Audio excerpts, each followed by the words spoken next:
आप सभी को मेरा प्यार भरा नमस्कार। मैं स्वागत करती हूँ आप सभी का मेरे channel learn Hindi with miss Meenakshi में। आज का हमारा टॉपिक बहुत ही इंटरेस्टिंग है क्योंकि आज का जो टॉपिक है उसमें बहुत लोगों को कंफ्यूजन होती है।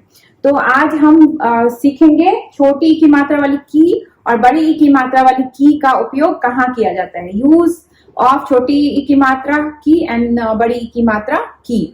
सो इन इंग्लिश छोटी ई की मात्रा वाली की को हम बोलते हैं दैट, और बड़ी ई की मात्रा वाली जो की होती है उसको बोलते हैं ऑफ। की इज दैट, की इज ऑफ। तो थोड़ा बहुत आपको समझ में आने लगा होगा कि इन दोनों का यूज हम किस तरह करते हैं। बट जब मैं आगे आपको इसको सेंटेंसेस में यूज करके बताऊंगी तो आपको और क्लियर हो जाएगा कि हम इसका यूज कैसे करते हैं, तब आपको कभी भी कोई कंफ्यूजन नहीं रहेगी। तो लेट्स गो विथ छोटी ई की मात्रा की फर्स्ट। छोटी ई की मात्रा वाली जो की होती है उसको हम यूज करते हैं तब, ये बहुत ही आसान तरीका है याद रखने के लिए, कि हम उसको तब यूज करते हैं जब दोनों सेंटेंस कंप्लीटेड होंगे और वो जो छोटी ई की मात्रा वाली की है वो कनेक्शन का काम करेगी। It is going to connect two sentences. So when you see the sentence, you will feel that both the sentences are completed, but it's needed to connect with छोटी ई की मात्रा की. So let's see some example. For example, यहाँ पे आप देख रहे होंगे कि अगर इन दोनों पार्ट को हम देखें तो पहला पार्ट है उसने कहा. उसने कहा अपने आप में एक कंप्लीट सेंटेंस है. दूसरा पार्ट है वह कल आएगा. तो वह कल आएगा भी एक कंप्लीट सेंटेंस है. तो इन दोनों सेंटेंस को जब हम जोड़ने के लिए जब हम जोड़ेंगे तो हम क्या यूज करेंगे? छोटी ई की मात्रा. छोटी ई की मात्रा वाली की. तो छोटी ई की मात्रा वाली जो की है वह हमेशा कनेक्शन के रूप में यूज की जाती है. तो अब दूसरा एग्जांपल बड़ी ई की मात्रा के साथ देखते हैं कि उसका यूज हम कैसे करते हैं. बड़ी ई की मात्रा वाली की का यूज करने का सबसे आसान तरीका, जैसे मैंने छोटी मात्रा की का तरीका बताया, वैसे ही बड़ी मात्रा वाली की का तरीका ये है कि वो जब भी आपको सेंटेंस दिखेगा वो इनकम्प्लीट सेंटेंस होगा और उसमें आप बड़ी ई की मात्रा वाली की डालेंगे. अगर आप या फिर सेंटेंस अगर बना हुआ है उसमें से आपने बड़ी ई की मात्रा वाली की रिमूव कर दी तो वो सेंटेंस इनकम्प्लीट हो जाएगा. बट छोटी ई की मात्रा वाली जो की है उसको जब हम रिमूव करते हैं तो दो सेंटेंस सेपरेटली कंप्लीट सेंटेंस होते हैं. So let's see the example of की. यहाँ पे देखेंगे गीता डैश कलम खो गई.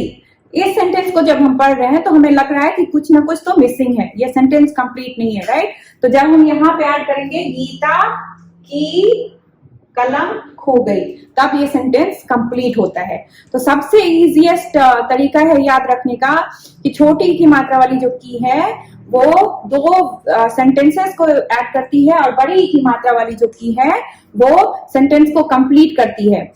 ये दो नाम या दो प्रोनाउन को जोड़ने का काम करती है. जैसे Gita is also a noun and कलम इज ऑल्सो अ नाउन. तो दोनों नाम को किसने जोड़ा? की ने. So you have to keep it in your mind that the key is going to add either two nouns or two pronouns, but key is going to connect two sentences. That is the complete sentences. Okay, so let's see some more examples. यहाँ पे पहले मैं सिर्फ blank space डाल के सब examples लिखती हूँ और आप खुद से सोचने की कोशिश करें कि कौन से सेंटेंस में की आएगी या की आएगी. ठीक है, यहाँ पे आप देखेंगे मैंने दो सेंटेंस लिखे हैं. एक लिखा है, पहला सेंटेंस लिखा है माँ ने मुझसे कहा डैश तुम कल जल्दी उठना. और दूसरा सेंटेंस लिखा है पिताजी डैश कमीज लाल है. तो अब आपको आप अपने दिमाग में, अपने माइंड में इस बात को सोचने की कोशिश कीजिए कि कौन से सेंटेंस में की आएगी और की आएगी. तो पहला सेंटेंस मैंने आपको जैसे बताया था कि छोटी ई की मात्रा वाली जो की है वो दो सेंटेंस को ऐड करती है. तो यहाँ अगर पहला सेंटेंस आप देखें तो इसमें you can see that both the sentences are completed. माँ ने मुझसे कहा वन सेंटेंस, तुम कल जल्दी उठना इज द अनदर सेंटेंस. तो दोनों सेंटेंस कंप्लीट है. अब इन दोनों को जोड़ने के लिए कौन सी की यूज होगी? छोटी ई की मात्रा वाली की। ओके, और ये है पिताजी डैश कमीज लाल है। आपको कुछ समझ में नहीं आएगा because something is missing from the sentence, this sentence is not complete sentence. तो यहाँ पे क्या डालना होगा? की। तो इस बात को हमेशा याद रखना है कि बड़ी ई की मात्रा वाली जो की है वो पोजीशन शो करती है और छोटी ई की मात्रा वाली जो की है वो कनेक्शन शो करती है। तो बड़ी ई की मात्रा वाली जो की है वो इधर टू नाउन्स को ऐड करती है, ज्वाइन करती है, और इधर टू प्रोनाउन को।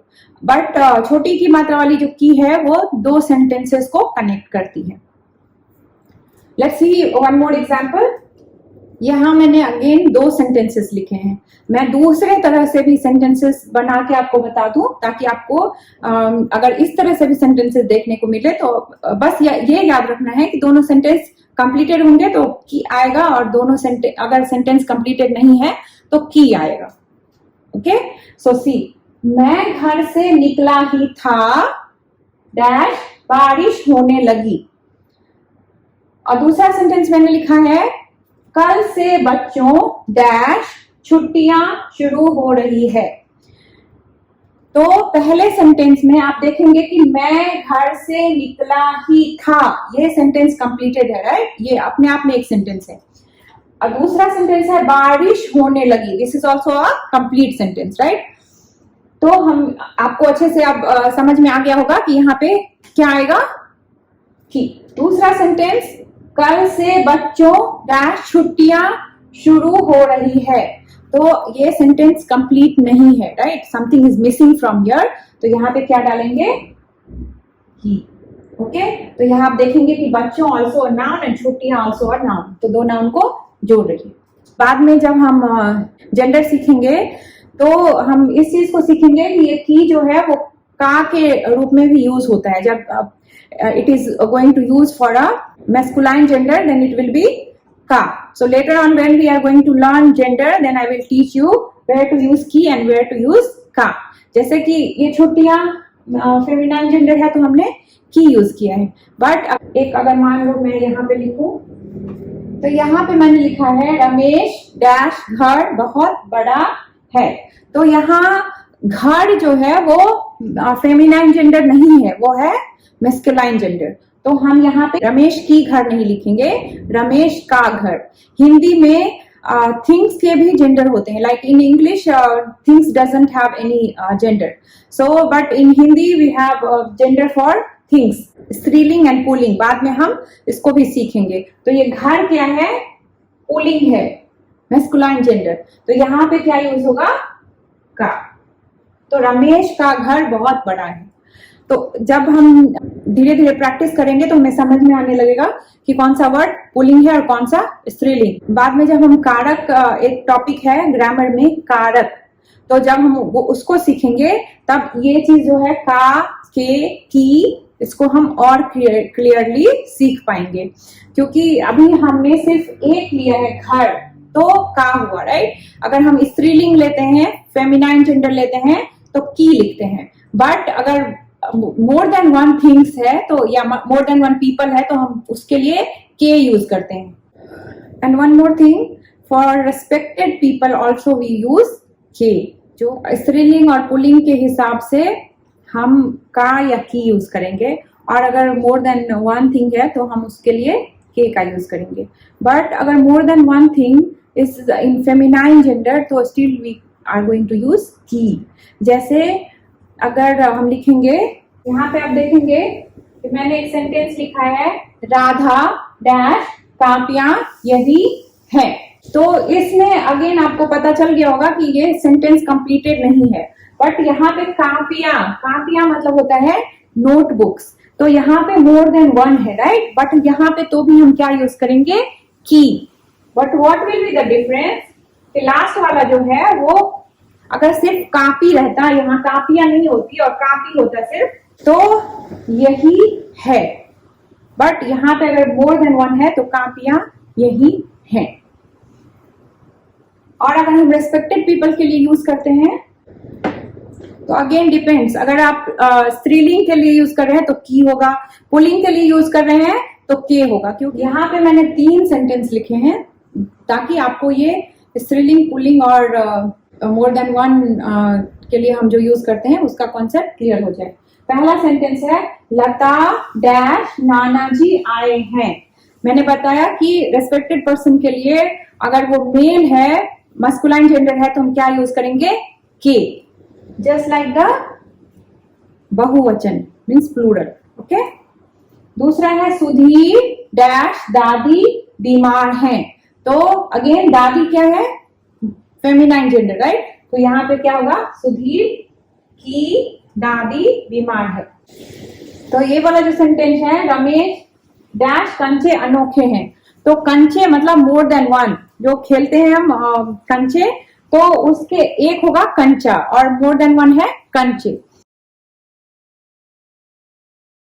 तो यहाँ पे भी क्या आ जाएगा? के।